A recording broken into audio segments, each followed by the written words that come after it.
My ex-husband begged me to take him back at 2 a.m. because his mistress had just done to him what he did to me. My ex-husband stood at my door at 2 a.m., sobbing uncontrollably about how his mistress had betrayed him. The same man who'd laughed when I cried about our marriage ending wanted my sympathy now. 8 months ago, my husband Trevor left me for his 26-year-old yoga instructor, Jasmine. We'd been married 12 years, built a successful catering business. I discovered their affair through our iPad when her intimate photos synced during dinner. When confronted, Trevor blamed me, said I'd let myself go after our twins were born, that Jasmine made him feel alive, and understood his need for adventure. He filed for divorce immediately, demanding I buy out his business half or sell everything. Fought for 50-50 custody just to reduce child support. Posted photos with Jasmine at the Maldives resort while I was getting served divorce papers. My 9-year-old twins kept asking why daddy's new friend wore mommy's jewelry on Instagram. He'd been gifting her pieces from my grandmother's collection he'd claimed were lost during our move. The divorce was brutal. Trevor hired the most aggressive lawyer in town, claiming I'd been emotionally abusive by controlling his friendships. He got the house since it was his inheritance property, though I'd spent 3 years renovating it. I moved into a townhouse with the kids, kept the catering business running solo while he collected monthly buyout payments. Jasmine immediately moved in, redecorated everything, and started a lifestyle blog about creating your dream space with your soulmate. She actually tagged me thanking me for letting Trevor find true happiness. For months, I focused on rebuilding, doubled my catering contracts, started teaching cooking classes, even went on a few dates. Then last Tuesday, someone's pounding my door at 2 a.m. through the doorbell camera. I see Trevor, absolutely wrecked, tears streaming. Against better judgment, I opened with the chain on. He immediately launched into his pathetic story. Jasmine had been cheating for 4 months with her CrossFit trainer, Antonio. But here's the beautiful part. She'd been using Trevor's money to fund Antonio's new gym, and told Antonio that Trevor was just her sugar daddy too stupid to notice missing funds.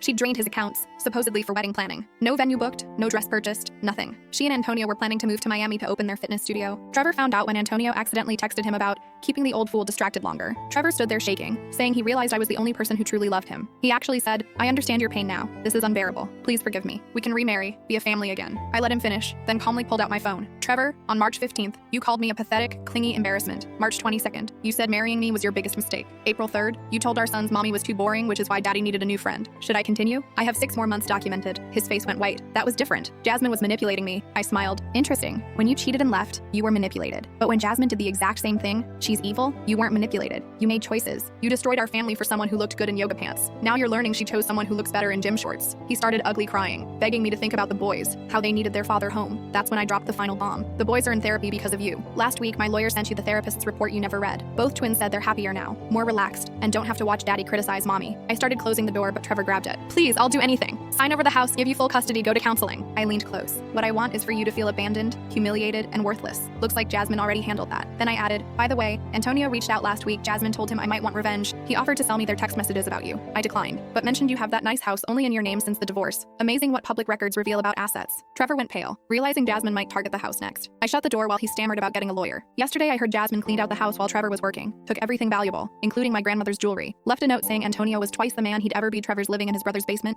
trying to rebuild the business connections he lost. The boys don't even ask about him anymore.